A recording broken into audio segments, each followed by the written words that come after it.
असाउद्दीन ओवैसी। बहुत बहुत शुक्रिया सर।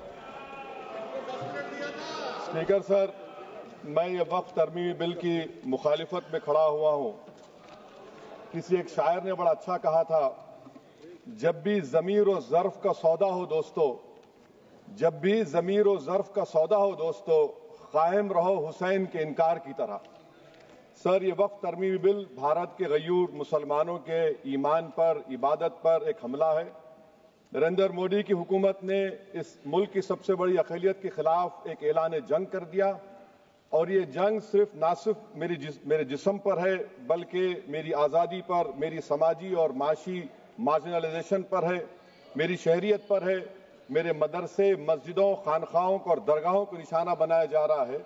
और ये हुकूमत सच्चाई को नहीं बयान कर रही है कि ये तरमीमी बिल से मुसलमानों का तहफ़्फ़ुज़, तरक्की और गुर्बत का खात्मा होगा। ये सरासर झूठ है।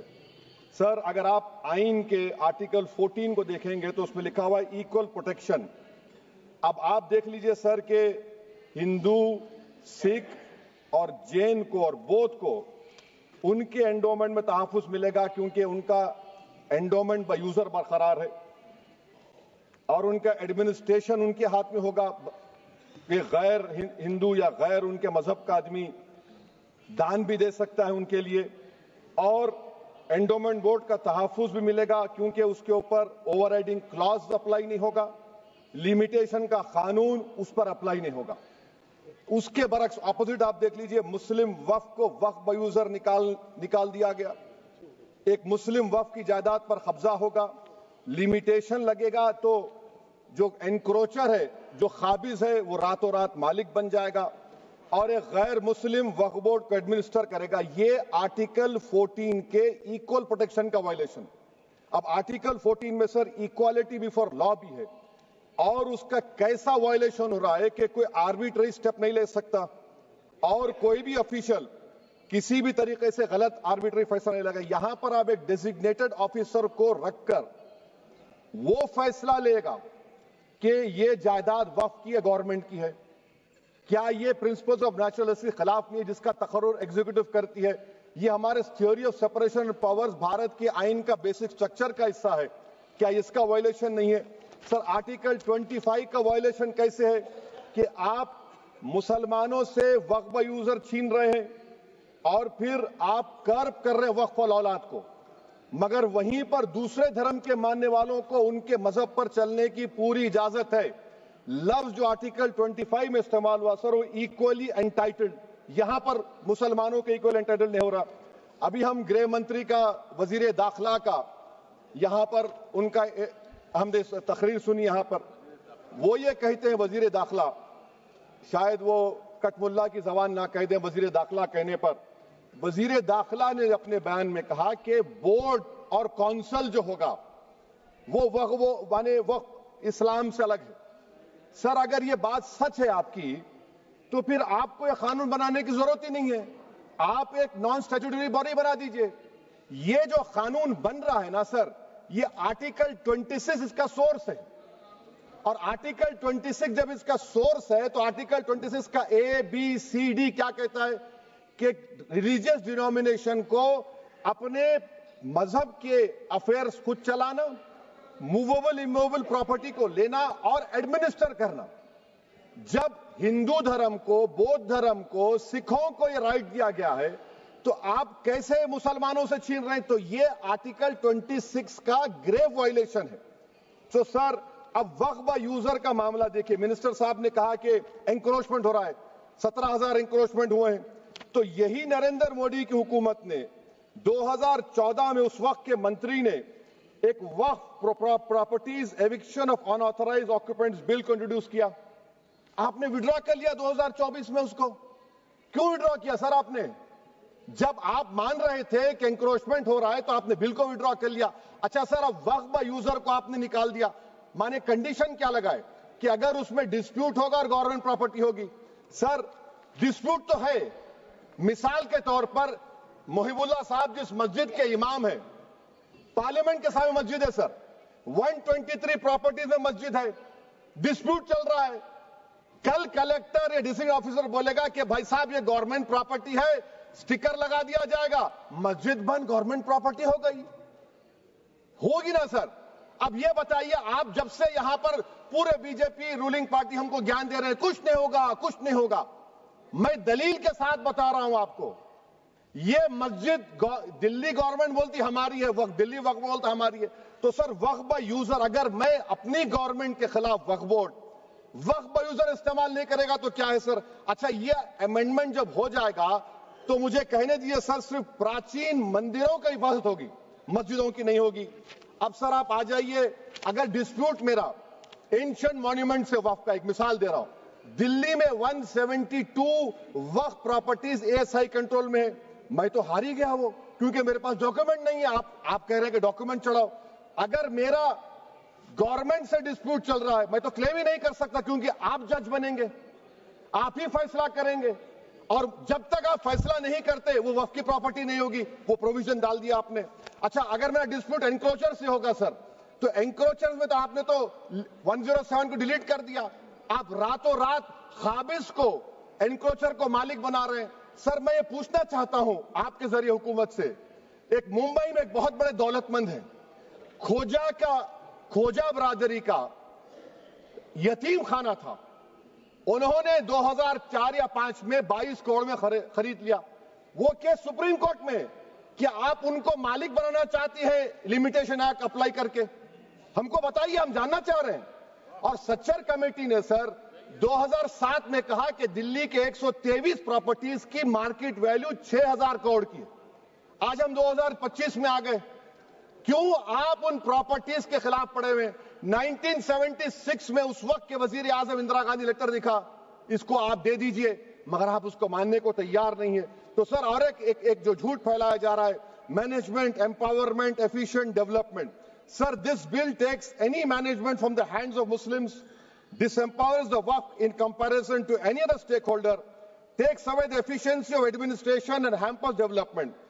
Waqf disempowerment in the name of efficiency, inefficiency is being created. The progress of development from pre-independence till today is sought to be destroyed. Sir अभी हमारे होम मिनिस्टर साहब ने फजल पुकाया केस का जिक्र किया। सर मैं आपसे गुजारिश करूंगा कि होम मिनिस्टर जरा अच्छे लोगों को रखकर इंफॉर्मेशन ले, फजल पुकाया का ऑबिटर क्या है? इट इज ऑबिटर, वो रेशियो डिसेंडेंट आई नहीं है जो आपने कहा है। अच्छा सर, शेड्यूल ट्राइब के बारे में कहा, क्या शेड्यूल ट्राइब में मुसलमान नहीं होते? शेड्यूल कास्ट में नहीं होता मुसलमान, शेड्यूल ट्राइब में मुसलमान होता तो क्या आर्टिकल 25 मेरा चला गया, आर्टिकल 26 चला गया, आर्टिकल 14 चला गया, 15 चला गया, 29 चला गया? लक्षद्वीप का एक मुसलमान एमपी है, क्या उसको राइट नहीं है क्योंकि ट्राइबल है? क्या कह रहे हैं आप? इस ऐवान को क्यों गुमराह कर रहे हैं आप शेड्यूल ट्राइब के नाम पर? सर और एक चीज जो आपको बता रहा हूं सर, अब आप जब आर्टिकल 26 से मेरा सोर्स है, तो आप सेंट्रल वक्फ काउंसिल में 22 में से 10-11 आप नॉन मुस्लिम को बना सकते हैं, रिलीजन न्यूट्रल आपने कह दिया, और आप बनाएंगे, क्यों बनाएंगे आप? स्टेट वक्फ बोर्ड में 7 नॉन मुस्लिम होंगे और 4 मुसलमान, क्यों होंगे? क्योंकि आप लॉ में 95 में डायरेक्ट मैनेजमेंट में ले सकते हैं 5 साल के लिए। आप वक्फ बाय यूजर को आप कलेक्टर डिस्ट्रिक्ट ऑफिसर बोलेगा ये वक्फ की प्रॉपर्टी नहीं है, तो वो वक्फ बोर्ड खामोश बैठ जाएगा, कुछ एक्शन ही नहीं लेगा, क्योंकि वो आपके प्यादे हैं। अच्छा, जब आप नॉमिनेट करेंगे सर मैं मोदी गवर्नमेंट के खिलाफ नो कॉन्फिडेंस ला सकता हूं, मगर वक्फ बोर्ड का चेयरमैन जो नॉमिनेट होगा उसके खिलाफ नो कॉन्फिडेंस नहीं ला सकते, हम बिल्कुल नहीं ला सकते। क्या मजाक है बताइए आप? ये डेमोक्रेसी है। नॉमिनेट भी स्टेट गवर्नमेंट करेगी, वो अगर डिक्टेटर बन जाएगा जैसा आज भारत में हो रहा है तो वो भी नहीं हटेगा। कम से कम यहां पर तो इलेक्शन है, वहां पर तो आप 5 साल झेलते रहो उसको। अच्छा सर, अब ये जो क्लॉज 11 और क्लॉज 9 आप 16AA से देखिए, where the qualification of the members of the board has been limited only to 3 categories contained in 14(1)(c). Intention is very clear that the majority is to be packed with non-Muslims. So who will defend my interests, sir? If I cannot depend on the state waqf board, central waqf council, which are going to comprise non-Muslims, this in itself is a clear violation of Article 26, 14 and 15, sir. अच्छा sir, CO पहले 95 act में था कि word मुस्लिम, आपने गायब कर दिया उसको। अरे आखिर क्यों इतनी नफरत है आपके लफ्ज मुसलमान से? अच्छा फिर क्या कह रहे हैं आप कि ये भी आर्टिकल 26 का वायलेशन है। सब जितने हिंदू धर्म के प्रॉपर्टीज हैं, सिख धर्म के, बौद्ध के हैं और आपके जैन के, वहां पर उन्हीं के मजहब का ऑफिसर होगा। और कहां पर नहीं होगा? वक्फ बोर्ड में। Waqf board is a pure religious institution, इसको समझने की जरूरत है। तो आप ये कर दे रहे हैं सर। अच्छा सर आप देखिए, अब आप आ जाइए ये ट्राइब्यूनल पर। मुझे समझ में नहीं आया सर कि हमारे होम मिनिस्टर वजीर दाखिला ने क्या कह दिया कि 2013 का जो कानून है वो नहीं बनता तो हम नहीं लेके आते।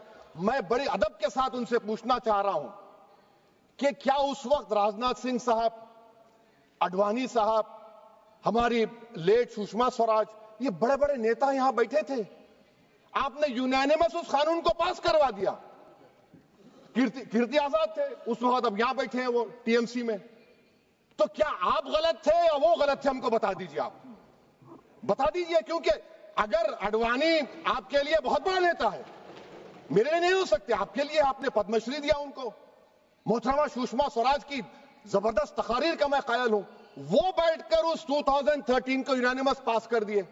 मुझे कंफ्यूजन है कि क्या अमित शाह, नरेंद्र मोदी बड़े हैं या अडवाणी बड़े हैं? आपके लिए आप तय कर लीजिए।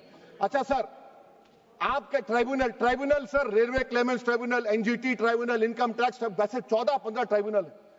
हिंदू एंडोमेंट का ट्राइब्यूनल, सबका अपील नहीं होती, रिव्यू होता है। गृह मंत्री सरकार कह रही है कि नहीं, रोक दिए, रोक लगा। कैसे रोक लगाते हैं? रिव्यू और अपील में तो फर्क होता है ना सर। आप ही कह रहे हैं कि पूरे कोर्ट्स में बैकलॉग है और आप अपील कर रहे हैं। अच्छा सर, रिटायर्ड डिस्ट्रिक्ट जज 95 में सिटिंग डिस्ट्रिक्ट जज था, जो एडमिनिस्ट्रेटिव कंट्रोल था सीजीआई साहब, उसको निकाल दिए। अच्छा सर, अब आप अभी हमारे मंत्री साहब ने कहा trust, sir Shri Sai Baba trust 2004, वो ये कहता है जो ऑफिसर उसमें काम करता है उसको साई बाबा का डिवोटी होने चाहिए और उसको डिक्लेरेशन लिख के देना पड़ेगा।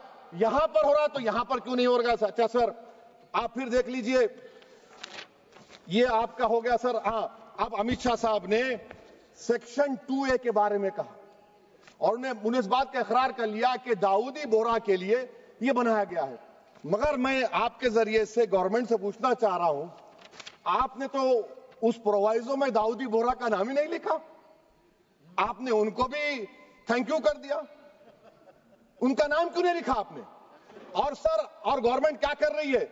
आप मुस्लिम समाज में जो बेकार किस्म के लोग हैं उनको एक रास्ता बना रहे हैं, एग्जिट दिखा रहे हैं कि तुम्हें वक्त से बचना है तो तुम्हें ट्रस्ट बना लो। ये क्या कर रहे हैं सर आप? कम से कम उन दाऊदी बोहरा को आप दे देते। अच्छा sir, clause 3V section 36 clause 18 देख लीजिए। Oral Waqf, oral appointment has sought to be discontinued even though it is recognized practice in Islam. Muslim personal law is recognized oral waqf and 1937 Shariat Application Act. Sir आप clause 3(9) पर आ जाइए। 5 साल के लिए मुसलमान। मैं किरण रिजिजू से पूछना चाहता हूं, सर दाढ़ी रखे तो मुसलमान प्रैक्टिसिंग है या क्लीन शेव आपकी तरह है? तो बताइए हमको, प्रैक्टिसिंग क्या होगा? अच्छा, किसी को पकड़ के मॉब लिंच कर दिया और बोले कि JSR का नारा लगाया, और वो JSR का नारा लगाया तो क्या मुसलमान रहेगा? नहीं रहेगा। या फिर देश के प्रधानमंत्री ने कहा था कपड़े देखकर पहचानो, तो क्या कपड़े देखकर आप कह देंगे? अच्छा, अगर कोई क्रिश्चियन हिंदू धर्म कबूल करता है तो क्या वो मंदिर को नहीं दे सकता प्रॉपर्टी? फिर भारत के संविधान में आर्टिकल 300 क्यों है सर? राइट टू इक्वालिटी क्यों है? फ्रीडम ऑफ रिलीजन क्यों है? 5 साल कहां से लाएंगे? अच्छा सर, और एक चीज सर, और एक चीज मैं आपको बोल के खत्म कर दूंगा सर। इस बिल में वक्फ औलाद का सर, इसमें आप देखिए clause 4(3)(2), the creation of waqf al-awlad shall not result in denial of inherent rights to heirs, including women heirs or the waqif or any other right of person. Sir, ये article 25 का violation है, शरीयत application act 37 का violation, article 300A का violation है। अच्छा, हिंदू धर्म में सेल्फ एक्वायर्ड प्रॉपर्टी को एक हिंदू, अब उसके फर्ज के 2 बच्चे हैं, वो एक को अपनी पूरी दौलत दे सकता है, कोई रोक टोक नहीं है। वो कहेगा नहीं मैं घर के बच्चों को नहीं दूंगा, मोहल्ले के गरीब को दे दूंगा, वो भी कोई रोक टोक नहीं है। वहां पर आपको बच्चों की फिक्र नहीं है। जब मैं अपनी प्रॉपर्टी को अल्लाह को मालिक बनाकर दे रहा हूं, आप कह रहे बच्चों की फिक्र नहीं है। इतनी मोहब्बत आप बिल्किस बानो से दिखा देते तो आपके लिए दुआएं देती आपके लिए। तो सर आप दूसरी बात आप देख लीजिए सर, आखिरी बात कहकर मैं अपनी बात को मुकम्मल कर रहा हूं सर। नहीं खैर मुकम्मल कर रहा हूं, स्पीकर साहब बहुत टाइम दे दिए। सर आप देखिए इसमें अमित शाह साहब बोले कि इतनी प्रॉपर्टीज का कब्जा हुआ, चोरी हुई, ये हुआ। सर क्लास 2652A सेक्शन, अगर कोई प्रॉपर्टी बेचता है 2 साल की सजा थी, आपने क्या कर दिया, उसको 6 महीने कर दिया। नॉन बेलेबल था, आपने बेलेबल कर दिया।